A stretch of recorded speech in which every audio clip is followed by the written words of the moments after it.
Sreenarayana ഗുരുവിനെക്കുറിച്ച് O V Vijayan എഴുതിയ അഭിജാതമായ ശൂദ്രിമ എന്ന് പറയുന്ന ഒരു ചെറിയ ലേഖനത്തെയും പ്രദീപൻ പാമ്പിരികുന്ന് എഴുതിയ എരി എന്ന നോവലിനെയും കേന്ദ്രീകരിച്ചാണ് ഇത് പ്ലാൻ ചെയ്തിട്ടുള്ളത്. രണ്ട് തുടക്കങ്ങളെന്നേ പറയാൻ പറ്റുള്ളൂ. ഞാനൊരു 5-8 മിനിറ്റ് കൊണ്ട് കുറച്ച് കാര്യങ്ങൾ അതിനെക്കുറിച്ച് പറയാം. അത് കഴിഞ്ഞ് സനിൽ സംസാരിക്കും. തുടർന്ന് നമുക്ക് അനുവദിക്കപ്പെട്ട സമയത്തിനകത്ത് നിന്ന് ആ ചർച്ച എങ്ങോട്ടെങ്കിലും പോകുമെന്ന് പ്രതീക്ഷിക്കാം. ഒ വി വിജയൻ്റെ ഈ അഭിജാതമായ ശൂദ്രിമ എന്ന ലേഖനത്തിൽ അതിൻ്റെ തുടക്കത്തിൽ തന്നെ അദ്ദേഹം രമ്യതയുടെ തീവ്രവാദം എന്നൊരു പ്രയോഗവും നടത്തിയിട്ടുണ്ട് നാരായണ ഗുരുവിനെക്കുറിച്ച്.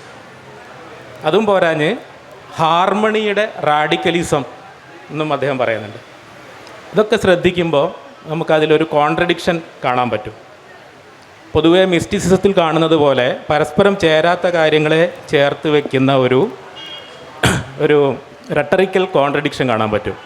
അത് അഭിജാതമായ ശൂദ്രിമ എന്നായാലും രമ്യതയുടെ തീവ്രവാദം എന്നായാലും ഹാർമണിയുടെ റാഡിക്കലിസം എന്നായാലും അതിൽ നമുക്ക് കാണാൻ പറ്റും. ഒ വി വിജയൻ എഴുതിയ ഈ ലേഖനം വളരെ ശ്രദ്ധേയമാണെന്ന് എനിക്ക് തോന്നിയത് 1-2 കാരണങ്ങൾ കൊണ്ടാണ്.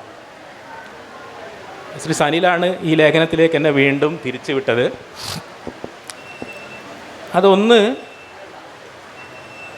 വിജയൻ ഇതിൽ 2 കാര്യങ്ങളാണ് ആർഗ്യൂ ചെയ്യുന്നത്. ഒന്ന്, ശ്രീനാരായണ ഗുരുവിനെ അദ്ദേഹം ശ്ലാഘിക്കുന്നത് ഭാരതത്തിൻ്റെ ഏറ്റവും ഉദാത്തമായ ഋഷി പാരമ്പര്യത്തിൽ തപസ്സനുഷ്ഠിച്ച നാരായണ ഗുരു നിഷ്കാസിതരായ ശൂദ്രവർഗങ്ങൾക്ക് ആരാധന തിരിച്ചു കൊടുത്തു. ആരാധനയുടെ കൂടെ ആരാധനയെ മുൻഗമിക്കേണ്ട ശുചിക്രമങ്ങളും പറഞ്ഞു കൊടുത്തു. കുളി, ശരീരശുദ്ധി, വസ്ത്രശുദ്ധി, പരിസരശുദ്ധി, മന്ത്രത്തിൻ്റെ ഭാഷാ നൈർമല്യം, ചുരുക്കി പറഞ്ഞാൽ ബ്രാഹ്മണ്യത്തെ അദ്ദേഹം സ്വാംശീകരിച്ചു.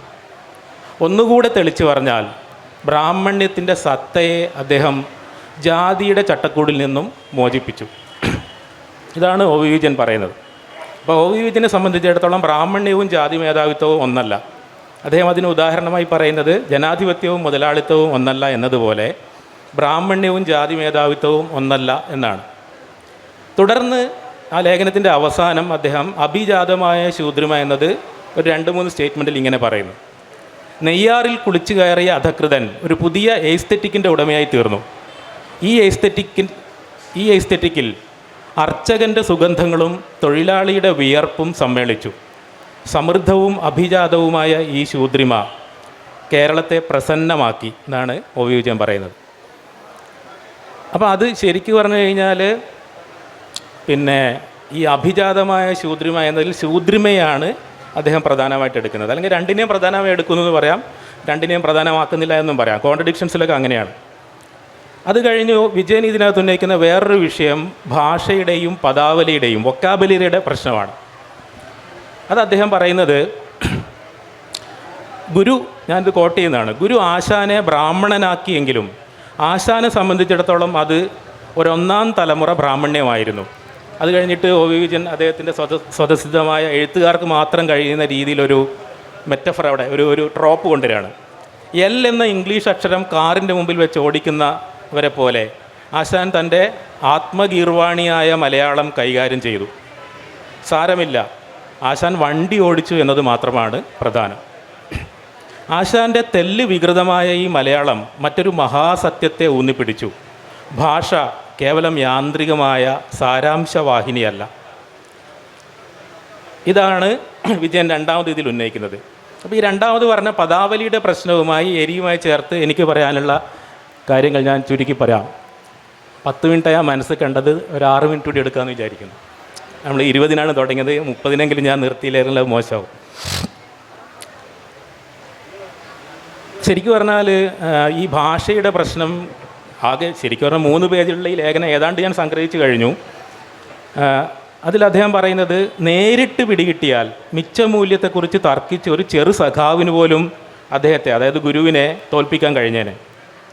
എന്നിട്ട് പറയുന്നു, വിപ്ലവത്തിൻ്റെ പുതിയ പദാവലിയും യാഥാസ്ഥിതികത്വത്തിൻ്റെ പഴയ പദാവലിയെപ്പോലെ നീരറ്റതായിരുന്നു എന്നാണ്. ഇതാണ് ഗുരുവിൻ്റെ സാങ്കത്യം. ഭാഷയിൽ ആധ്യാത്മികതയെ നിക്ഷേപിച്ചു, ക്രിയാപ്രധാനമായ ശൂദ്രാനുഭവമായി അതിനെ സമന്വയിപ്പിക്കുകയും ചെയ്ത നാരായണ ഗുരു ആധുനിക കാലത്ത് പ്രസക്തമാവുമെന്നാണ് ഒ വി വിജയൻ ഇതിനകത്ത് വാദിക്കുന്നത്. നമ്മൾ എരിയിലേക്ക് വരികയാണെങ്കിൽ പ്രതിഭം പാമ്പിരികുന്നിൻ്റെ എരി, അതിനകത്ത് തുടക്കത്തിൽ ഇതുപോലെ, അതായത് ആഭിജാത്യം എന്നുള്ളത് എലീറ്റിസ്റ്റിനെ കാണിക്കുന്നുവെങ്കിൽ അതിൻ്റെ തുടക്കത്തിൽ വളരെ രസകരമായിട്ടുള്ള ഒരു പ്രയോഗം പ്രദീപനും നടത്തുന്നുണ്ട്. അതായത് ശുഭ്രവസ്ത്രധാരിയായ എരിയെക്കുറിച്ച് ഒരു നവോത്ഥാന നായകൻ എന്നൊക്കെ നമ്മുടെ ഭാഷയിൽ ഇന്ന് വിവർത്തനം ചെയ്യപ്പെടുന്ന എരിയെക്കുറിച്ച് പറയുന്നത് വരേണ്യമായ ഒരു വിശുദ്ധി ബോധം എന്നാണ് പ്രദീപം പ്രയോഗിക്കുന്നത്. വരേണ്യമായ ഒരു വിശുദ്ധി ബോധം. അപ്പോൾ അത് എന്താണോ ഒ വി വിജയൻ ശ്രീനാരായണ ഗുരുവിൽ കുളിച്ചു കയറിയ ശുഭ്രവസ്ത്രധാരിയായ പരിഷ്കൃതമായ റീഫോം ചെയ്യപ്പെട്ട ഒരാളെക്കുറിച്ചുള്ള എന്താണോ ഒ വി വിജയൻ അഭിനന്ദിക്കുന്നത്, അതിനെ തന്നെ വേറൊരു രീതിയിൽ പുനർവായിക്കുന്ന ഒരു കാര്യമായിട്ടാണ് എനിക്കത് തോന്നിയിട്ടുള്ളത്.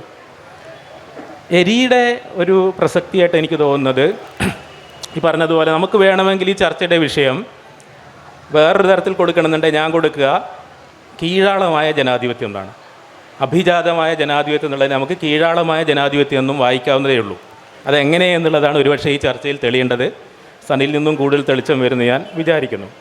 ഇപ്പോൾ ഒ വി വിജയൻ ഉന്നയിച്ച ആ പദാവലി എന്നുള്ള പ്രശ്നം എന്താണ് ശരിക്കും ഉന്നയിക്കുന്നത്? നമ്മുടെ പദാവലികൾ, അതായത് ചരിത്രമായിക്കോട്ടെ, സാമൂഹ്യശാസ്ത്രമായിക്കോട്ടെ, നമ്മുടെ പൊതുപ്രഭാഷണങ്ങളായിക്കോട്ടെ, ഈ പദാവലിയുടെ പരിമിതി എന്താണ്? ആ പദാവലിയുടെ പരിമിതി സംഗ്രഹിച്ച് പറഞ്ഞാൽ സെക്യുലറിസത്തിൽ കുടുങ്ങിക്കിടക്കുന്നു എന്നുള്ളതാണ് ഞാൻ മനസ്സിലാക്കുന്നത്. സെക്യുലറായ ഒരു വരണ്ട നീരറ്റ ഭാഷയിൽ കുടുങ്ങിക്കിടക്കുന്നു. ഇതിൽ നിന്ന് എങ്ങനെ നമ്മൾ പുറത്ത് കിടക്കും? 1000-ലധികം പേജുകളുള്ളതാണ് പ്രദീപം പാമ്പിരികുന്നിൻ്റെ ലേഖന സമാഹാരം.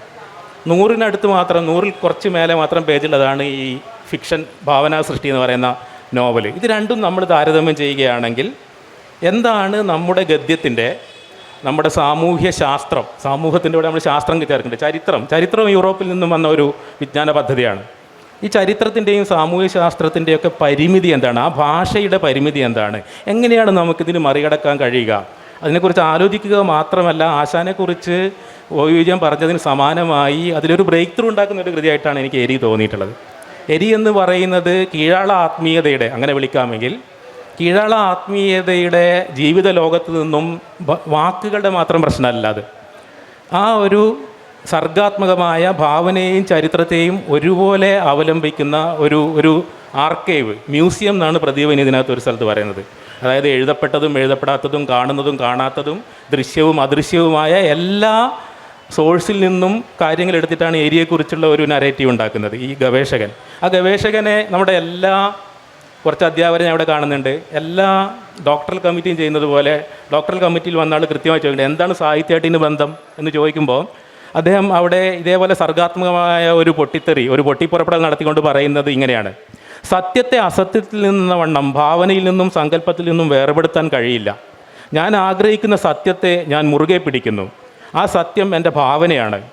സത്യത്തെ ഭാവനയിൽ നിന്ന് വേർപെടുത്താൻ എനിക്കാവില്ല. അത് കഴിഞ്ഞിട്ട് ഈ ഒരു വിജ്ഞാനശാഖകളുടെ, ചരിത്രമടക്കമുള്ള വിജ്ഞാനശാഖകളുടെ പരിമിതിയെക്കുറിച്ച് അദ്ദേഹം ഇങ്ങനെയാണ് പറയുന്നത്: ശാസ്ത്രവും ചരിത്രവും സാഹിത്യവുമെല്ലാം മനുഷ്യൻ്റെ നിർമ്മിതി ആയതിനാൽ അവയെല്ലാം പരസ്പരം പൂരിപ്പിക്കുന്നത് കൊണ്ട് ഞാൻ വൈജ്ഞാനിക വിഭജനങ്ങളുടെ അന്തസ്സാര ശൂന്യതയെക്കുറിച്ച് ഓർത്തു എന്നാണ്.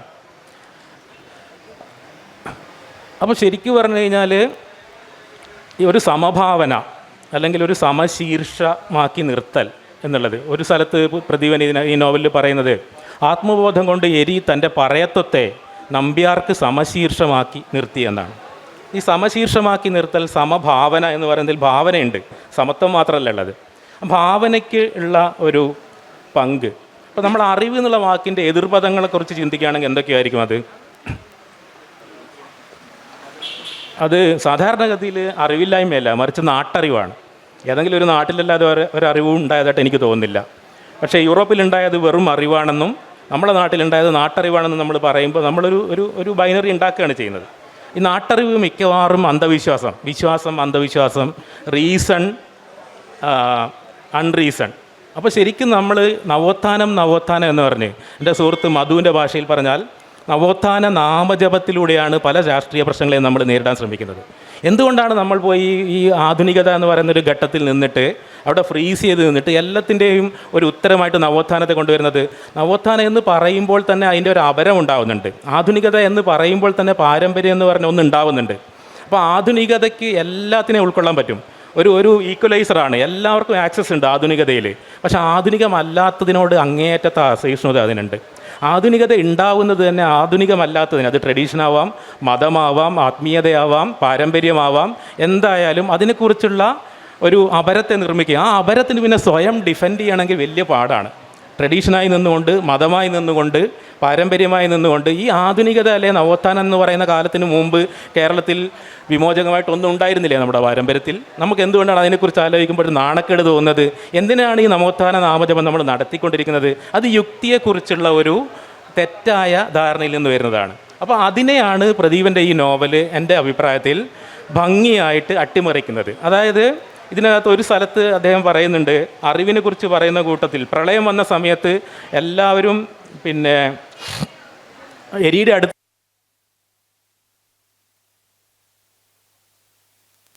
മഴയത്തുണ്ടാവുന്ന കായ്കനികൾ നമുക്കറിയാം, വെള്ളത്തിലോടുന്ന മീനുകൾ നിങ്ങൾക്കറിയാം, നമുക്കില്ലാത്തത് ഇതറിയാമെന്ന അറിവാണ്.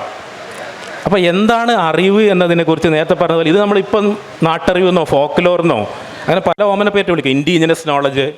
അപ്പോൾ വെറും നോളജ് എന്താണ്? അറിവ് എന്ന് പറയുന്നതിൽ തുല്യതയോടുകൂടി, അഭിമാനബോധത്തോടുകൂടി കസേര വലിച്ചിട്ടിരുന്ന് ഒപ്പത്തിനൊപ്പം നിന്നുകൊണ്ട് സമ്മതിക്കാനുള്ള ആത്മബോധവും ആത്മവിശ്വാസവും എന്തുകൊണ്ടാണ് കേരളത്തിലുള്ളവർക്ക് നഷ്ടപ്പെട്ടു പോയത്? നമ്മുടെ മലയാള വിഭാഗങ്ങളിൽ നടക്കുന്ന PhD പ്രവർത്തനത്തിൻ്റെ ടൈറ്റിലുകൾ മാത്രം നോക്കി നമുക്ക് മനസ്സിലാവും എന്തുമാത്രം ഇൻഫീരിയോറിറ്റി കോംപ്ലക്സോടുകൂടിയാണ് നമ്മൾ ലോകത്ത് ജീവിക്കുന്നത് എന്നുള്ളത്. അതുപോലെ ഇൻ്റർസെക്ഷനാലിറ്റി KR മീരയുടെ നോവലുകളിൽ, പരിസ്ഥിതി സൗന്ദര്യശാസ്ത്രം അംബികാസുധൻ മാങ്ങാടിൻ്റെ നോവലുകളിൽ നമ്മൾ ഒരിക്കലും വിചാരിക്കുന്നില്ല സിദ്ധാന്തം എന്ന് പറയുന്നത് നമ്മുടെ ജീവിത ലോകത്തുണ്ടാവുമെന്നും സൈദ്ധാന്തികമായി നമുക്ക് ഇൻ്റർസെക്ഷനാലിറ്റിയോടും ബെൽ ഹൂക്സിനോടും റെയ്മണ്ട് വില്യംസിനോടും ജൂഡിത്ത് ബട്ട്ലറോടും ഒക്കെ ഇതുപോലെ ഇരുന്നു കൊണ്ട് എനിക്കൊരു അഭിപ്രായ വ്യത്യാസമുണ്ട് എന്ന് മലയാളത്തിൽ, ഇവരാരും മലയാളത്തിൽ എഴുതുന്നവരല്ല, ഇംഗ്ലീഷിൽ എഴുതുന്നവരല്ല, ആത്മവിശ്വാസത്തോടു കൂടി ഇരുന്ന് അഭിപ്രായ വ്യത്യാസം പറയാവുന്ന തരത്തിലേക്കുള്ള ഒരു ആത്മബോധം നമുക്കാർക്കും തന്നെ ഇല്ലാതായി പോയിട്ടുള്ളത്, ഒരു ജനതയ്ക്ക് മൊത്തം ഇല്ലാതായി പോയിട്ടുള്ളത് ഈ അപകർഷത കൊണ്ടാണ്. അതുകൊണ്ട് എൻ്റെ അഭിപ്രായത്തിൽ ഈ നവോത്ഥാന നാമജപം നിർത്തിയാൽ മാത്രമേ നവോത്ഥാനത്തിന് മുമ്പുള്ള വിമോചകമായ പാരമ്പര്യമെന്ന് വിളിക്കപ്പെടുന്ന സോഴ്സുകളുടെ സമ്പന്നതയും ആ ഭാഷയുടെ സമൃദ്ധിയും ആ ഭാഷയുടെ ആർജവവും എങ്ങനെയാണ് ലേഖനങ്ങളിൽ നിന്ന് വ്യത്യസ്തമായി ഒരു ഭാവനയും സത്യവും ഇടകലരുന്ന ഫിക്ഷൻ ചേരുന്ന ഇതിനകത്തേക്ക് പ്രദീപം കൊണ്ടുവന്നിട്ടുള്ളത് എന്നതാണ് പ്രസക്തമായി എനിക്ക് തോന്നുന്നത്. വേറെയും കാര്യങ്ങൾ പറയാനുണ്ട്, പക്ഷേ സനിൽ പറഞ്ഞ് സമയമുണ്ടെങ്കിൽ പറയാം. സനിലിനെ ക്ഷണിക്കും.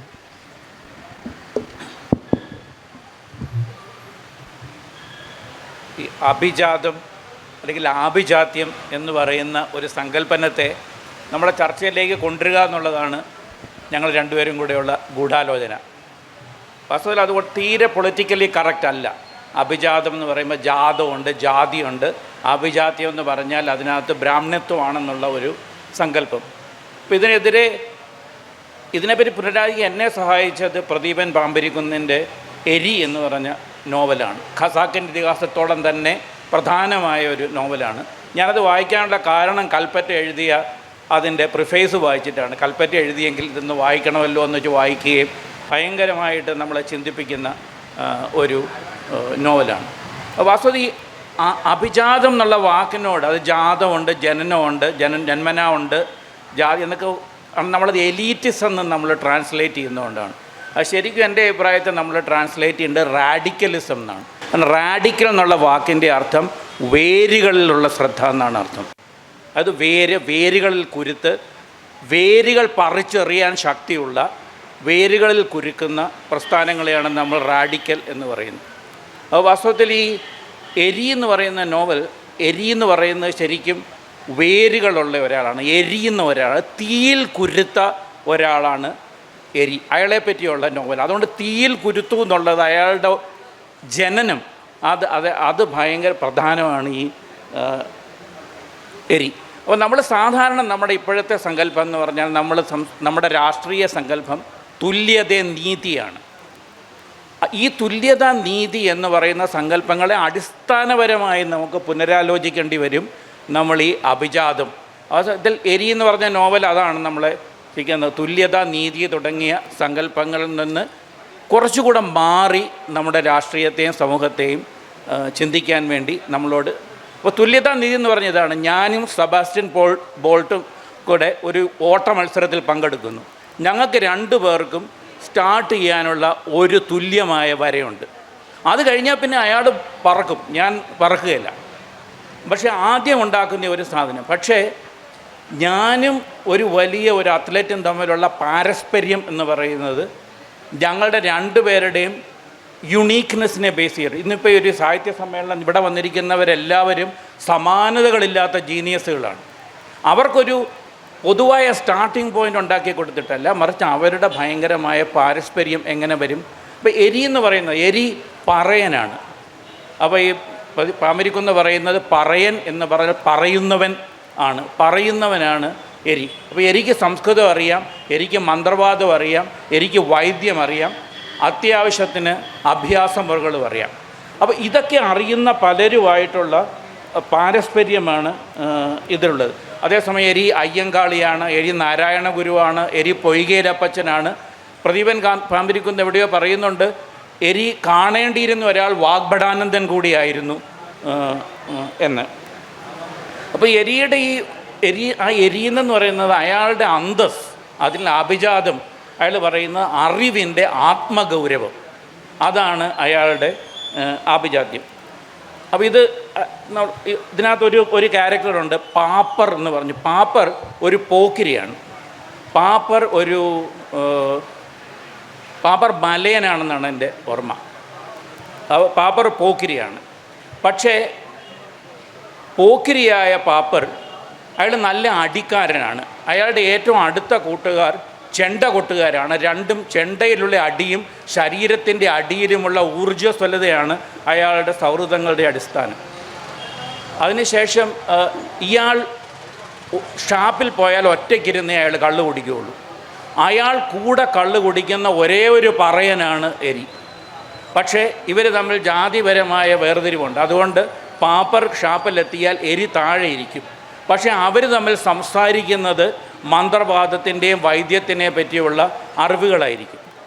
അപ്പോൾ ഒരു സമയത്ത് പാപ്പർ പറയുന്നുണ്ട്, കണാരൻ എന്ന് പറയുന്ന വേറൊരു മലയൻ കാണണമെന്ന് ആഗ്രഹമുണ്ട് എരിയെ.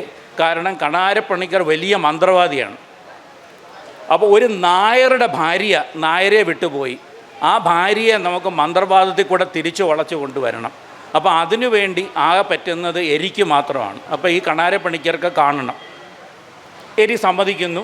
കണാരപ്പണിക്കർ എരിയെ കാണാൻ വരുന്നു. പക്ഷേ മലയൻ പറയൻ്റെ വീട്ടിൽ കയറുകയില്ല, വെളിയിൽ നിൽക്കും.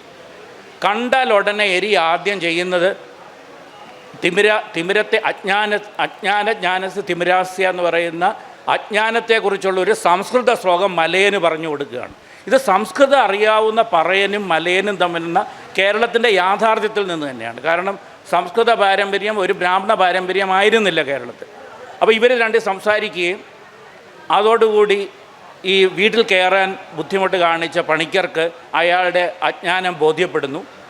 ഇത് ശേഷം എരി മന്ത്രവാദം പറഞ്ഞു കൊടുക്കുന്നു ഈ നായർ ഭാര്യയെ തിരിച്ചു കൊണ്ടുവരാനുള്ളത്. അപ്പോഴേക്കും പണിക്കർ എരിക്ക് 5 രൂപ ഗുരുദക്ഷിണ കൊടുക്കുന്നു. പക്ഷേ എരി ആ 5 രൂപയിൽ തൊട്ട് നമസ്കരിച്ചിട്ട് തിരിച്ചു കൊടുക്കുന്നു. കാരണം ഇത് അങ്ങേക്കുള്ള ഗുരുദക്ഷിണയാണ്.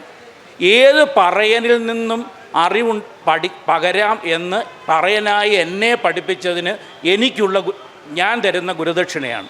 അപ്പം ഈ ലെവലിലാണ് ഒരു മന്ത്രവാദിയും വൈദ്യനും അഭ്യാസിയും ചെണ്ടകൊട്ടുകാരനും പറയനും മലയനും. അപ്പോൾ ഇതിനകത്ത് ഈ കേരളത്തിൻ്റെ ഈ ചരിത്രത്തിൽ ബ്രാഹ്മണൻ വല്ലപ്പോഴുമൊക്കെ കടന്നു വരുന്നുള്ളൂ.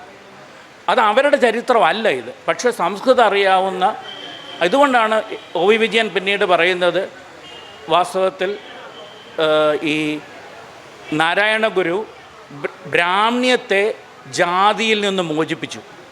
ജാതി വ്യവസ്ഥയിൽ നിന്ന് ബ്രാഹ്മ്യത്തെ മോചിപ്പിച്ചയാളാണ് നാരായണ ഗുരു എന്ന് പറയുന്നത്. അപ്പോൾ ഈ നാരായണ ഗുരു ഇതുപോലെ തന്നെ നാരായണ ഗുരുവിൻ്റെ ഒരു ആത്മഗൗരവം എന്ന് പറയുന്നത് പി കെ ബാലകൃഷ്ണൻ പറയുന്നുണ്ട് നാരായണ ഗുരുവിനെ പറ്റി. ഒന്നിൽ നിന്നും എതിർപ്പ് നേരിടാതെ എല്ലാത്തിനെയും എതിർത്തയാളാണ്. കാരണം നമ്മളിപ്പോൾ ഈ സമരങ്ങളുണ്ടാകുമ്പോൾ എല്ലാ എതിർപ്പുകളുടെ ഇതാണ്. പക്ഷേ ഒരിക്കലും നാരായണ ഗുരുവിൻ്റെ എതിർപ്പുകൾ മറ്റുള്ളവരുടെ എതിർപ്പുകൾക്കുള്ള എതിരായിട്ടുള്ള മറുപടി ആയിരുന്നില്ല. അതുകൊണ്ട് നാരായണ ഗുരു വാസ്തവത്തിലൊരു ജ്ഞാനിയാണ്, അറിവിൻ്റെ ആത്മഗൗരവം. ഈ ജ്ഞാനി എന്ന് പറഞ്ഞാൽ ഇപ്പം നമ്മുടെ അറിവുള്ളവൻ്റെ ഏറ്റവും വലിയ ഗുണം വിനയമാണ്. നമ്മളെപ്പോഴും പറയണം എനിക്ക് കുറച്ചേ അറിയാവുള്ളൂ, നമ്മുടെ അറിവൊക്കെ മനുഷ്യപരിമിതമാണ്, നമ്മുടെ അറിവ് സാംസ്കാരിക രാഷ്ട്രീയ സാഹചര്യങ്ങൾ കൊണ്ട് വളരെ പരിമിതപ്പെട്ടതാണ്, നിങ്ങൾക്ക് എന്നെപ്പോലെ തന്നെ നിങ്ങൾക്കും അറിയാം. അങ്ങനെ എല്ലാ അറിവുകളും കൂടെ ഒരു മേശയ്ക്ക് ചുറ്റും വന്നിട്ടുള്ള ഒരു സംസാരമാണ് ജനാധിപത്യം എന്നുള്ളതാണ് നമ്മുടെ ധാരണ. പക്ഷേ ഇതല്ല നാരായണ ഗുരുവിൻ്റെ ധാരണ. നാരായണ ഗുരു രമണ മഹർഷിയെ കാണുമ്പോൾ രമണ മഹർഷിയെ കണ്ട ഉടനെ പറയുന്നത് എല്ലാം അറിയാവുന്ന ഒരാൾ എന്നാണ്. അത് കഴിഞ്ഞ് ശിഷ്യന്മാർ നിർവൃതി പഞ്ചകം അവിടെ പോയി പാടുമ്പോൾ രമണ മഹർഷിയുടെ മറുപടി എല്ലാം അറിയാവുന്നവരാണ്. എല്ലാം എനിക്ക് അറിവുണ്ട്, ഞാൻ അറിയുന്നു എന്ന് ഞാൻ അറിയുന്നു. എൻ്റെ അറിവ് ഏതറിവിനെയും പോലെ സമ്പൂർണ്ണമാണ്. ഇതാണൊരു ജ്ഞാനിയുടെ ഈ കാര്യത്തിൽ ഇവർക്ക് ആർക്കും യാതൊരു സംശയവുമില്ല. എന്നാൽ ജ്ഞാനി അല്ലാത്ത ഒരാൾ നമ്മൾ കാണണമെങ്കിൽ ഗാന്ധിജിയാണ്. ഗാന്ധിജി സത്യാന്വേഷിയാണ്, ജ്ഞാനികൾ സത്യാന്വേഷികളല്ല. കാരണം ഗാന്ധിയോട് 48-ൽ സ്വാതന്ത്ര്യ സമരം കഴിഞ്ഞിട്ട് മനക്ഷ കരിയപ്പ, അന്നത്തെ ഫീൽഡ് മാർഷലായിരുന്ന കരിയപ്പ പറയുന്നുണ്ട്, ഞാൻ അതിർത്തിയിലേക്ക് പോവുകയാണ്, അങ്ങിൽ നിന്ന് അഹിംസയെ പറ്റിയുള്ള എന്തറിവാണ് ഞാൻ പറയേണ്ടതെന്ന്. ഗാന്ധി ഉടനെ പറഞ്ഞു എനിക്കൊന്നും അറിഞ്ഞുകൂടാ, ഞാനും നിങ്ങളെപ്പോലെ ഒരു അന്വേഷിയാണ്. ഇങ്ങനൊരു സ്റ്റാൻഡ് ഒരിക്കലും നാരായണ ഗുരു എടുക്കില്ല. പക്ഷേ ഇത് അറിവിനോടുള്ള വേറൊരു പ്രാക്ടീസാണ്. ഇപ്പോൾ ശാസ്ത്രബോധവും ഒക്കെയുള്ള എനിക്കറിയില്ല, അത് വാസ്തവത്തിൽ ഈ ജ്ഞാനശാസ്ത്രപരമായ വിനയം, മറ്റൊന്ന് ഭവശാസ്ത്രപരമായ നാണം കുടുങ്ങൽ. അതായത് ഇതൊന്നും യാഥാർത്ഥ്യമല്ല, കാണുന്നതൊന്നും യാഥാർത്ഥ്യമല്ല. പക്ഷേ നാരായണ ഗുരുവിനറിയാം കാണുന്നത് യാഥാർത്ഥ്യമല്ലെങ്കിൽ യാഥാർത്ഥ്യമായിട്ടുള്ളത് എന്താണെന്നുള്ളത്. അത് നാരായണ ഗുരു വളരെ നിശ്ചയമുണ്ട്. അപ്പോൾ ഈ രണ്ട് തരം പ്രാക്ടീസുണ്ട്, ജ്ഞാനത്തിൻ്റെയും സത്യാന്വേഷണത്തിൻ്റെയും. മറിച്ച് സത്യാന്വേഷണമാണ് എപ്പോഴും ഈ തുല്യതയിലും നീതിക്കുമൊക്കെ വേണ്ടിയുള്ള ആവശ്യങ്ങളായി വരുന്നത്. ജ്ഞാനം എപ്പോഴും കാരണം ജ്ഞാനം ഇരിക്കുന്ന സ്ഥലത്തിൻ്റെ ഗൗരവമാണ് അതിൻ്റെ ഒരു അടിസ്ഥാനം. ഇത് വാസ്തവത്തിനകത്ത് ഒരുപാട് ഇതുപോലത്തെ കഥകളുണ്ട്. ഇന്ന് കേരളത്തിൽ ഷിബിയുടെയൊക്കെ പുതിയ ചരിത്ര വായനകൾ ഈ കേരളത്തിലെ മാർക്സിസ്റ്റുകാരായിട്ടുള്ള അമ്പലവാസി ചരിത്രകാരന്മാർ വാസ്തവത്തിൽ കേരളം അമ്പലത്തിന് ചുറ്റും വളർന്ന ഒന്നായിട്ടാണ് ചിത്രീകരിച്ചിരിക്കുന്നത്. ഇതല്ലാത്ത ഒരു ചരിത്രം ഇന്നിവിടെ വരുന്നുണ്ട്. ആ വരവിലാണ് നമുക്ക് മറ്റൊരു ബ്രാഹ്മണ്യത്തിൻ്റെ ചരിത്രമായിട്ട് ഇതിൽ നിന്ന് കാണേണ്ടത്. ഇത് നമ്മളിത് കാണേണ്ട രണ്ട് കാര്യം. ഒന്ന്, ഇത് നമ്മൾ ശരിക്കും കാണേണ്ട അംബേദ്കറിൽ കൂടെയാണ്. കാരണം അംബേദ്കർ പറയുന്ന രണ്ട് കാര്യങ്ങളുണ്ട്. ഒന്ന്, ജാതി എന്ന് പറയുന്നത് ഒരു വ്യവസ്ഥയോ ഒരു ഘടനയോ ഒരു ഐഡിയോളജിയോ അല്ല, അത് പരസ്പരം അനുകരിക്കുന്ന കുറേ സാമൂഹ്യ പ്രതിഭാസങ്ങൾ നമ്മുടെ കൈവിട്ടു പോയതാണ്. അതുകൊണ്ട് അതിനെ ഒരു യൂണിറ്റാക്കി ആരുടെയും ബ്രാഹ്മണൻ്റെ പോലും തലയ്ക്കിടരുത്. രണ്ടാമത്, ഇന്ത്യയുടെ പ്രശ്നം എന്ന് പറയുന്നത് അറിവിനോടുള്ള സ്നേഹക്കുറവാണ്. അദ്ദേഹം പറഞ്ഞത് രണ്ട് തരത്തിലുണ്ട്. ഒന്ന്, അറിവുണ്ടാക്കൽ, കോഗ്നിഷൻ. അതിവിടെ നന്നായിട്ടുണ്ട്. കാരണം ബ്രാഹ്മണന്മാർ പലരും ജ്യോതിഷം, ഗണിതം ഇതിലൊക്കെ ചെയ്തിട്ടുണ്ട്. പക്ഷേ ഈ ചെയ്യുന്നവർക്കാർക്കും ഇത് മനുഷ്യവംശത്തിൻ്റെ ജനാധിപത്യവുമായി ബന്ധപ്പെടുത്താനുള്ള അത് ചെയ്യണമെങ്കിൽ അറിവിനോട് പ്രേമം വേണം. അപ്പോൾ ഈ അറിവെന്ന് പറയുന്നത് വളരെ പൊട്ടൻഷ്യലി ഡിഫിക്കൽട്ടായ സാധനമാണ്. അതുകൊണ്ട് നിങ്ങൾ അറിവിനെ സ്നേഹിക്കുന്നില്ലെങ്കിൽ അറിവ് നിങ്ങളെ വെറുക്കും. അതുകൊണ്ട് അംബേദ്കർ പറയുന്നത് ഇന്ത്യയിൽ ജാതി സ്പർദ്ധയുടെ അടിസ്ഥാനം അറിവിനോടുള്ള സ്പർദ്ധയാണ്. അല്ലാതെ അറിവിനോടുള്ള സ്പർദ്ധയിൽ നിന്നല്ല ജാതി സ്പർദ്ധ ഉണ്ടാകുന്നെന്നുള്ളത്. ഇത് നമ്മൾ ഇന്നത്തെ ജനാധിപത്യത്തിൽ നോക്കിയാലും നമുക്ക് അതുപോലെ കാണാം. ഇന്ന് ജനാധിപത്യം എന്ന് പറയുന്നത് വാസ്തവത്തിൽ ഒരു ഏറ്റവും അലമ്പ് പരിപാടിയായി മാറിയിട്ടുള്ള കാര്യമാണ്. ജനാധിപത്യത്തിൽ കൂടെ നമ്മൾ തിരഞ്ഞെടുക്കുന്നത് വളരെ ഒബ്സീനായിട്ടുള്ള, ക്രിമിനലായിട്ടുള്ള സ്വേച്ഛാധിപതികളെ തിരഞ്ഞെടുക്കാനുള്ള ഒരു സാധനമായിട്ട് ജനാധിപത്യം മാറിയിട്ടുണ്ട്. കാരണം അതുകൊണ്ടാണ് ഇന്ന് ഞാൻ ജനാധിപത്യവാദിയാണെങ്കിൽ എനിക്ക് വെനിസ്വേലയിലെ മറുഡോ എന്ന് പറയുന്ന ഒരു വഷളനെ എനിക്കിന്ന് സപ്പോർട്ട് ചെയ്യേണ്ടി വരും. ഇതാണിന്ന് ജനാധിപത്യത്തിൻ്റെ ഈ പ്രഡിക്ഷൻ വാസ്തവത്തിൽ അറിവിൻ്റെ ഒരു. കാരണം ഇന്ത്യയിൽ അറിവിനെയും ജനാധിപത്യത്തെയും പറ്റി ബന്ധപ്പെടുത്താൻ നമുക്കൊരു ഭരണഘടനാപരമായ ചുമതലയുണ്ട്, സയൻറ്റിഫിക് ടെമ്പർ.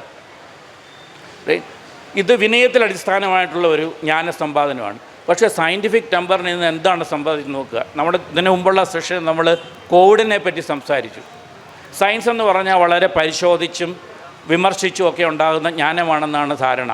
പക്ഷേ കോവിഡിൻ്റെ ലോക്ക്ഡൗണിന് അടിസ്ഥാനമായിട്ടുള്ള നീൽ ഫെർഗൂസൻ്റെ പേപ്പർ മാർച്ചിൽ പോളിസി ആവുമ്പോഴും അത് ഒരു ജേർണലിലും റിവ്യൂ ചെയ്യപ്പെട്ടിരുന്നില്ല. നമ്മളെല്ലാവരും RT-PCR പരിശോധന എടുത്തു. RT-PCR കണ്ടുപിടിച്ച കൂട്ട് മുള്ളിസ് കൃത്യമായി പറഞ്ഞു ഇത് ഒരു ഡയഗ്നോസിസ് ഉപയോഗിക്കരുത്, കൃത്യമായി പറഞ്ഞു. തന്നെയല്ല, കോട്ട് മുള്ളിസിന് നോബൽ പ്രൈസ് കിട്ടുന്നതിന് 6 മാസം മുമ്പ് അദ്ദേഹത്തിൻ്റെ ലാബ് അയാളെ പുറത്താക്കാനിരിക്കുകയായിരുന്നു. കാരണം ഇയാൾക്ക് സയൻസ് അറിഞ്ഞുകൂടാന്ന് പറഞ്ഞു. ഇങ്ങനെയുള്ള ഒരു വഷളൻ സാധനമാണ് ഇന്ന് നമ്മൾ ആധുനിക ശാസ്ത്രം എന്ന് പറഞ്ഞ് നമ്മുടെ മുമ്പിൽ ഉള്ളത്.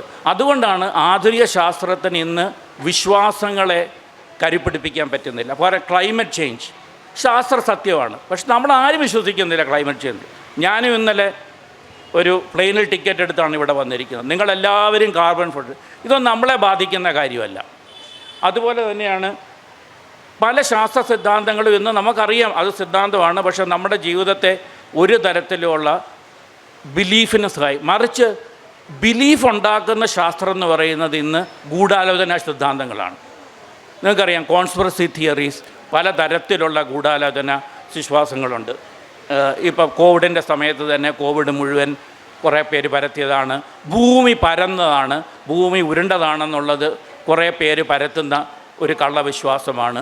മനുഷ്യൻ ചന്ദ്രനിൽ പോയിട്ടില്ല, വാസ്തവത്തിൽ അത് മുഴുവൻ TV കൂടെ പരത്തിയ സാധനം. ഇങ്ങനെയുള്ള ഗൂഢാലോചന സിദ്ധാന്തങ്ങളാണ് ഇന്ന് വാസ്തവത്തിൽ ആൾക്കാരുടെ വിശ്വാസങ്ങൾക്ക് അടിസ്ഥാനമാകാൻ പറ്റുന്നത്. പക്ഷേ ഇതിന് പ്രത്യേകതയുണ്ട്. നമുക്കിപ്പോൾ നമ്മൾ ഒരുപാട് ഫേക്ക് ന്യൂസുകൾ നമ്മുടെ കിട്ടുന്നുണ്ട്. പക്ഷേ ഈ ഫേക്ക് ന്യൂസ് ഒന്നും അത് ഫോൾസ് ന്യൂസ് അല്ല. കാരണം സത്യമാണോ കള്ളമാണോ എന്ന് നമുക്കതൊരു പ്രശ്നമല്ല, നമ്മളത് വേഗം അത് പരത്തും. അതുപോലെ തന്നെ ഇതിനെ ഒന്നും നമുക്ക് പൊട്ടിക്കാൻ പറ്റില്ല. ഉദാഹരണമായിട്ട് ഒരു പ്രത്യേക സമൂഹം എക്സ്, അവരെല്ലാവരും ടെററിസ്റ്റുകളാണെന്ന് പറയുക. നമ്മളുടനെ അത് സ്റ്റീരിയോ ടൈപ്പാണ്, അത് പൊട്ടിക്കാൻ വേണ്ടി അവരോട് പറയുകയാണ് എക്സിലുള്ള പലരും രാജ്യസ്നേഹികളാണ്, മറിച്ച് വൈ എന്ന് പറയുന്ന മതത്തിലുള്ള ഒരുപാട് പേര് ടെററിസ്റ്റുകളാണ്. അവർ പറയും ഇതൊക്കെ നമുക്കെല്ലാം അറിയാവുന്ന കാര്യമാണ്. പക്ഷേ എക്സിലുള്ള ആൾക്കാർ ടെററിസ്റ്റ് ആയിരിക്കുന്നത് അവർ എക്സിലുള്ളവരായതുകൊണ്ടാണ്. ഇത് നമുക്കൊരിക്കലും യുക്തിചിന്തയിലൂടെ മറികടക്കാൻ പറ്റുകയില്ല. അപ്പോൾ അത് തന്നെയല്ല, ഇപ്പം ഈ ഗൂഢാലോചന സിദ്ധാന്തങ്ങൾ അഥവാ ശരിയായാൽ ഗൂഢാലോചനക്കാർക്ക് വളരെ സംഭ്രമമാണ്. കാരണം ഇപ്പം ലോകത്തെ മുഴുവൻ നിയന്ത്രിക്കുന്നത് കുറേ പെഡോഫൈലുകളാണെന്ന് പറഞ്ഞു. അത് ശരിയായി, കാരണം എപ്സ്റ്റീനെ പോലെയുള്ള ഒരു പെഡോഫൈലാണ്. പക്ഷേ അതോടുകൂടി കാരണം ട്രംപും അതിനകത്തുണ്ട്, ചോംസ്കി അതിനകത്തുണ്ട്, അതോടുകൂടി അത് പ്രശ്നമായി. അപ്പോൾ ഇതുപോലെ സത്യത്തിനോടും സത്യം കള്ളം ഇതിനോടുള്ളവരുള്ള ഇൻഡിഫറൻസ്, ആ ഇൻഡിഫറൻസ് നമ്മുടെ വിശ്വാസങ്ങളെ പരിപോഷിപ്പിക്കുന്നു.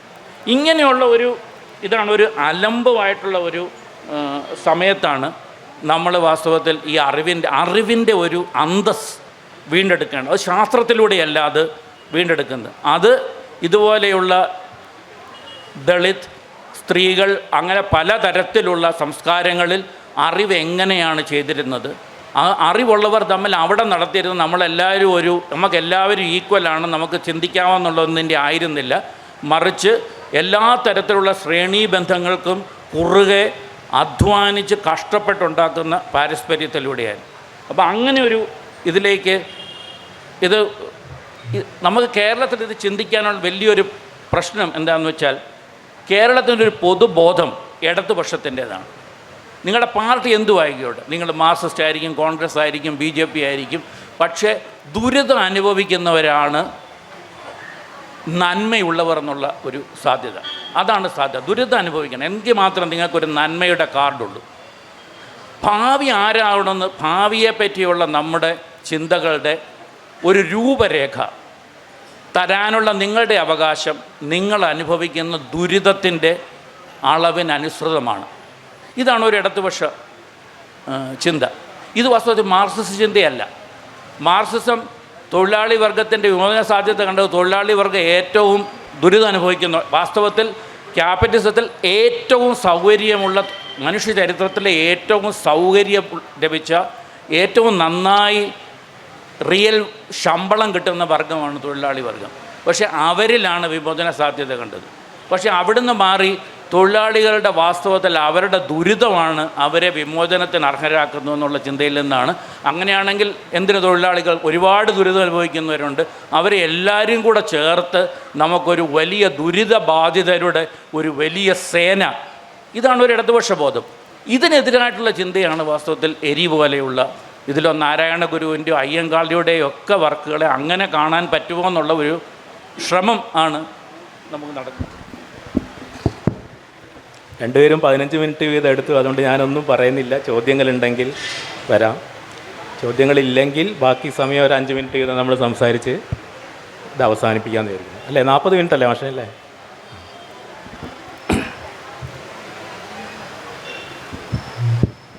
ചോദ്യങ്ങൾ വരുന്ന ഇടവേളയിൽ ഈ കേട്ടത് വെച്ച് ഞാൻ ഒരു 1-2 കാര്യങ്ങൾ കൂടി പറയാം.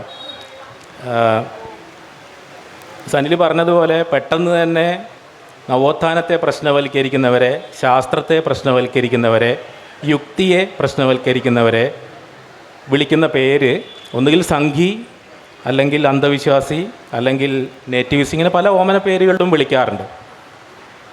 കാരണം നിങ്ങൾക്ക് ജനാധിപത്യത്തിൻ്റെ ഭാഗത്ത് ചേരിയിൽ യുക്തിയെയും ശാസ്ത്രത്തെയും ഒക്കെ മാത്രം, സത്യവും ഒക്കെ മാത്രം മതിയോ? ആ ചോദ്യമാണ് എരി എന്ന പുസ്തകം നമ്മുടെ മുമ്പിൽ അനുഭവിപ്പിക്കുന്നതെന്നാണ് വ്യത്യസ്തമായ രീതികൾ രണ്ടുപേരും പറഞ്ഞതെന്നാണ് ഞാൻ വിചാരിക്കുന്നത്.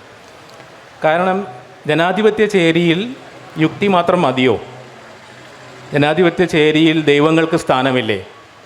ദളിതാത്മീയതയ്ക്ക് സ്ഥാനമില്ലേ? നമ്മുടെ പാരമ്പര്യം എന്ന് പറയുന്നത് മുഴുവൻ അന്ധവിശ്വാസവും, അതായത് ഇതിനെക്കുറിച്ച് DR നാഗരാജ് എന്ന് പറയുന്ന ഹിസ്റ്റോറിയൻ, മരിച്ചുപോയ അദ്ദേഹം പറയുന്നത് വിസ്മൃതി എന്നാണ്.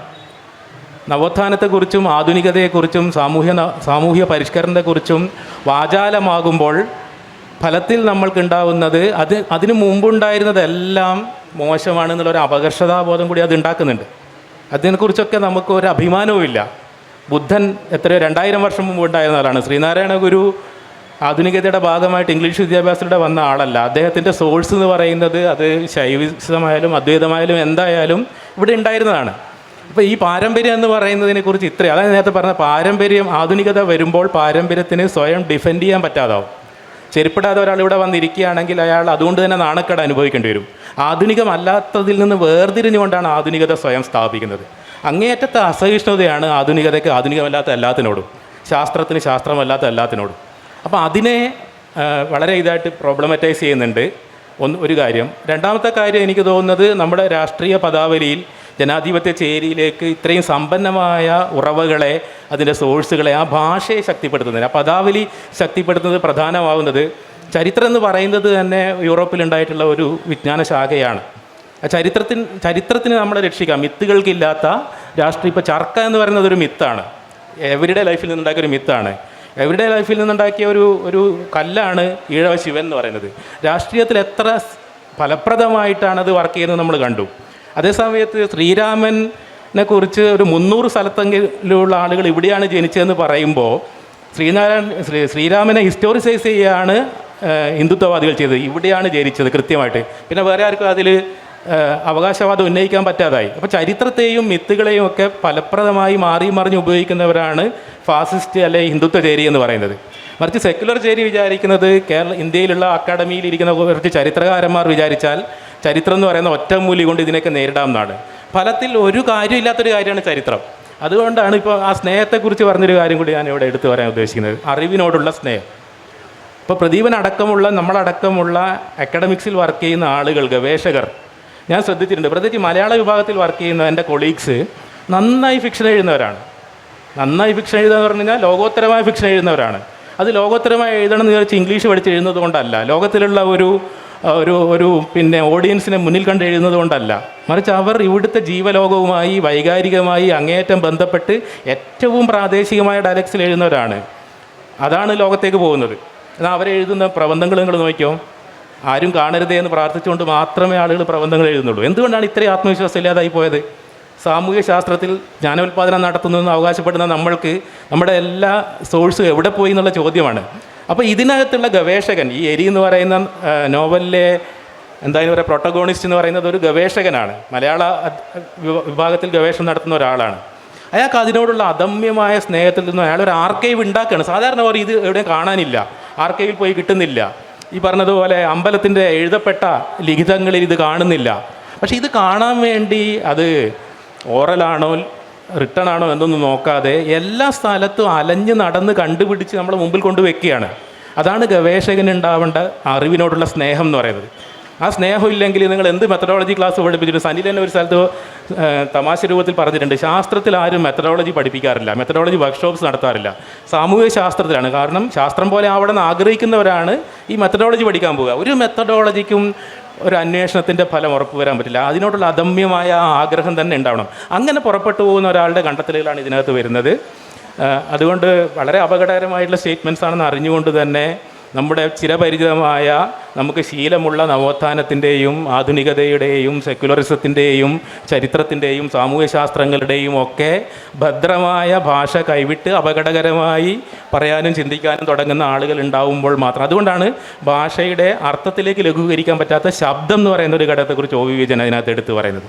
ഭാഷ സാരാംശമല്ല, ഭാഷ അർത്ഥമല്ല. അതെനിക്ക് ഏറ്റവും മനസ്സിലായിട്ടുള്ളത് ഈ ബിനാലെയൊക്കെ കണ്ടിട്ട് ആൾക്കാർ പറയുന്ന അഭിപ്രായം കേൾക്കുമ്പോഴാണ്. സിനിമ ഏതാണ്ടൊക്കെ സാഹിത്യം പോലെ ആയതുകൊണ്ട്, സാഹിത്യം നമ്മൾ ഇതേപോലുള്ള സ്ഥലങ്ങളിലും പണ്ട് തൊട്ടേ ഗ്രന്ഥശാലകളിലൊക്കെ ആളുകൾ കൂടി കവിത ചർച്ച ചെയ്ത് അത് ആസ്വദിക്കാനുള്ള ഒരു അഭിരുചി എന്ന് പറയുന്നത് സാധാരണക്കാർ സ്വായത്തമാക്കിയത് കൊണ്ട് കവിത ആസ്വദിക്കാനുള്ള ശേഷി മലയാളികൾക്ക് പൊതുവേ ഉണ്ട്, സാഹിത്യം ആസ്വദിക്കാനുള്ള ശേഷിയുണ്ട്. സിനിമ വന്നപ്പോൾ ആ സിനിമയുടെ അതിൻ്റെ കഥയിലേക്ക് ചുരുക്കി അതിനെക്കുറിച്ച് ആളുകൾ അഭിപ്രായം പറയാൻ തുടങ്ങി. പക്ഷേ വേറെ രൂപത്തിലുള്ള ആർട്ട് ഫോംസിൻ്റെ മുമ്പിൽ വരുമ്പോൾ IFFK പോയാൽ എല്ലാവരും ഫേസ്ബുക്ക് പോസ്റ്റ് ഇടും. പക്ഷേ ബിനാലെ പോയ രണ്ട് തരം അഭിപ്രായങ്ങൾ വരും. ഒന്നുകിൽ ഇതെന്താ ഇതിൻ്റെ അർത്ഥം എന്നുള്ളതാണ്. അപ്പോൾ അർത്ഥത്തിലേക്ക് ട്രാൻസ്ലേറ്റ് ചെയ്തിട്ട് മാത്രമേ ഒരു മീഡിയത്തെ നമുക്ക് മനസ്സിലാക്കാൻ സാധിക്കുന്നുള്ളൂ. പക്ഷേ ഭാഷ അങ്ങനെയല്ലെന്നും ഭാഷയ്ക്കൊരു പാദാർത്ഥികതയുണ്ടെന്നും ഭാഷയ്ക്കൊരു ശബ്ദം എന്നുള്ള നിലയ്ക്കുള്ള ഒരു നിൽപ്പുണ്ടെന്നും. ഇപ്പോൾ എരി എങ്ങനെയാണ് ട്രാൻസ്ലേറ്റ് ചെയ്യുക, എനിക്ക് വളരെ അത്ഭുതം തോന്നുന്നുണ്ട്. എരി ചെയ്യാൻ പറ്റുക ഒരു നല്ല ഒരു നാടകകൃത്തിനോ സിനിമാക്കാരനോ വേണമെങ്കിൽ ഇതിനെ സംഗീതാവിഷ്കാരമായി, നൃത്തങ്ങളായി എല്ലാം ചേർന്നിട്ടുള്ള ശബ്ദപ്രപഞ്ചമായിട്ട് ചിലപ്പം ഇതിനേക്കാൾ ഉയർന്ന രൂപത്തിൽ ആവിഷ്കരിക്കാൻ പറ്റുമായിരിക്കാം. പക്ഷെ അത് ട്രാൻസ്ലേറ്റ് ചെയ്യുക എന്നുള്ളത്, കാരണം അർത്ഥത്തിനാണ് നമ്മൾ ട്രാൻസ്ലേറ്റ് ചെയ്യാൻ ശ്രമിക്കുന്നത്. ആ വെല്ലുവിളിയാണ് ഇത് ഉയർത്തുന്നത്. അതുകൊണ്ട് എന്താണ് നമ്മുടെ പദാവലിയുടെ പ്രശ്നം എന്ന് ചോദിച്ചാൽ ഞാൻ പറയാം, വളരെ അഗ്രസീവായിട്ടുള്ള ഒരു അക്കാഡമിക് ആയിട്ടുള്ള സെക്കുലർ ഭാഷ നമുക്കുണ്ട്. ആ ഭാഷ അങ്ങനെ അല്ലാത്ത, സെക്കുലർ അല്ലാത്ത എല്ലാത്തിനെയും, മതപരമായ എല്ലാത്തിനെയും അസഹിഷ്ണുതയോടുകൂടിയാണ് കാണുന്നത്. ആ അസഹിഷ്ണുത നമ്മുടെ സോഴ്സിലുള്ള വളരെ സമ്പന്നമായ ഈ ആധ്യാത്മികം എന്ന് പറയുമ്പോൾ അത് വെറും കേവലം ഹിന്ദു ഇത് മാത്രം നമ്മൾ എടുക്കരുത്. കേരളം പോലെ ഇത്രയും സജീവമായ പൊയ്കയിൽ അപ്പച്ചനെ പോലുള്ള ഇസ്ലാമും ക്രിസ്ത്യാനികളും ഹിന്ദുക്കളും ഒക്കെ ബംഗാളിനെ അപേക്ഷിച്ച് മറ്റ് സ്ഥലങ്ങളെ അപേക്ഷിച്ച് ഏതാണ്ട് ഈക്വലായിട്ടുള്ള ഈ നാട്ടിൽ ആധ്യാത്മികത എന്ന് പറയുന്നത് എന്തുകൊണ്ടാണ് അടിമകളുടെ ജീവിതത്തിൽ മതത്തിനുണ്ടായിരുന്ന, കീഴാളരുടെ ജീവിതത്തിൽ മതത്തിനുണ്ടായിരുന്ന പോസിറ്റീവായിട്ടുള്ള പങ്കിനെ മാർക്സിസ്റ്റുകാർക്ക് കാണാൻ പറ്റാതെ പോയതെന്ന് സനൽ മോഹൻ കൃത്യമായി പറയുന്നുണ്ട്. അടിമത്തം എന്ന് പറയുന്ന ഒരു അനുഭവം എന്തുകൊണ്ട് നമ്മുടെ ചരിത്രരചനയിൽ വന്നില്ല? കാരണം അവരതിനെ പ്ലാന്റേഷൻ വന്നപ്പോൾ, ക്യാപിറ്റലിസ്റ്റിലേക്ക് വന്നപ്പോൾ, കർഷക തൊഴിലാളി തുടങ്ങിയ ടേംസിലേക്ക് മാറ്റിയിട്ട് അതിനകത്തുള്ള ഈ ഒരു സമ്പന്നമായ മതത്തിൻ്റെ പ്രസൻസിനെ അല്ലെങ്കിൽ മാപ്പിള കലാപത്തെ മനസ്സിലാക്കാൻ, കീഴാളരുടെ ജീവിത ലോകത്തു നിന്നും രാഷ്ട്രീയ പ്രയോഗങ്ങളിൽ നിന്നും സെക്യുലർലി ബ്ലീച്ച് ചെയ്തൊരു ഭാഷയിലേക്ക് ചുരുക്കിയെടുക്കാതെ അവരുടെ ജീവിത ലോകത്തുള്ള ദൈവങ്ങളെയും അവരുടെ ലോകത്തുള്ള പ്രേതാത്മാക്കളെയും അവരുടെ ലോകത്തുള്ള എല്ലാ സമ്പന്നമായ നോൺ ഹ്യൂമൻ എന്ന് നമ്മൾ വിളിക്കുന്ന കാര്യങ്ങളെയും ഉൾക്കൊള്ളാവുന്ന ഒരു ഭാഷയിലേക്ക് നമ്മുടെ രാഷ്ട്രീയവും അക്കാഡമിക്സും നമ്മുടെ സർഗാത്മക രചനകളും മുതിരുമ്പോൾ മാത്രമാണ് രാഷ്ട്രീയമായ ഒരു കുതിച്ചുചാട്ടം ഉണ്ടാവുമെന്ന് എനിക്ക് തോന്നുന്നു. ഒരു ചോദ്യം ഉണ്ടെങ്കിൽ എടുക്കാം, ആരെങ്കിലും ചോദിക്കുകയാണെങ്കിൽ. അങ്ങോട്ട് എന്തെങ്കിലും എറിഞ്ഞ് ഇങ്ങോട്ടും വന്നു എന്ന് നമുക്ക് തോന്നാം.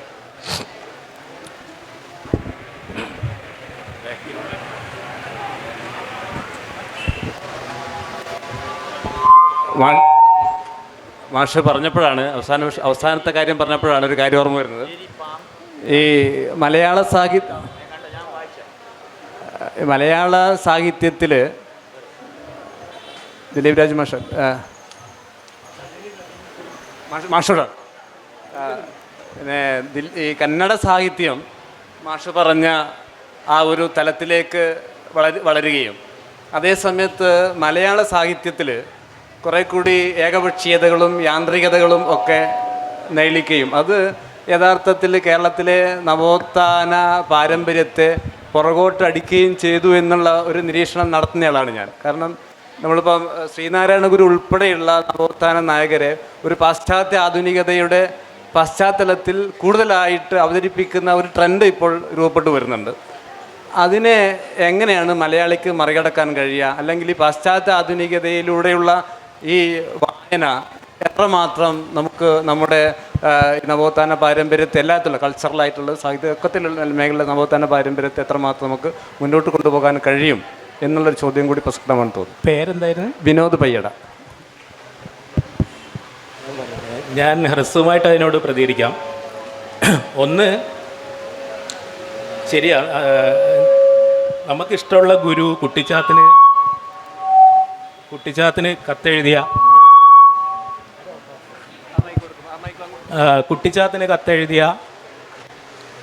യുക്തിവാദി എന്ന് വേണമെങ്കിൽ നമുക്ക് വിശ്വസിക്കാവുന്ന ബ്ലീച്ച് ചെയ്ത നാരായണ ഗുരുവാണ്. നാരായണ ഗുരുവിൻ്റെ ജീവിതത്തിൻ്റെ ഒരു നല്ല കാലം പുള്ളി ഭക്തനായിരുന്നു, മൗനിയായിരുന്നു.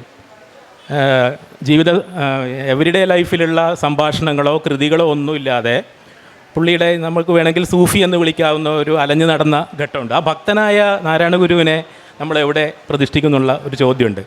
അത് നമ്മുടെ ഇ വി രാമകൃഷ്ണൻ മാഷ് ഗുരുവിൻ്റെ കവിതയെക്കുറിച്ച് എഴുതുമ്പോൾ അത് സൂചിപ്പിച്ചിട്ടുണ്ട്. ഗുരുവിൻ്റെ സമകാലികർ ആരായിരുന്നു?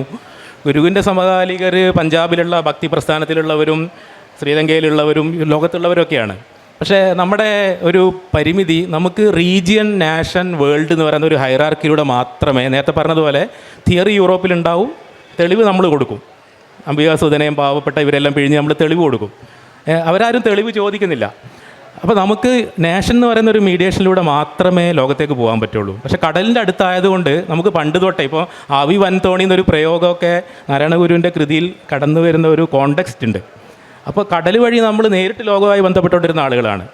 അങ്ങനെ ഉണ്ടായിരുന്ന സൂഫീസൊക്കെ ഇവിടെ കടൽ വഴിയാണ് വന്നത്, കരവഴിയല്ല. അതിനെക്കുറിച്ച് ഇല്യാസിൻ്റെ ഒക്കെ പഠനങ്ങളുണ്ട്.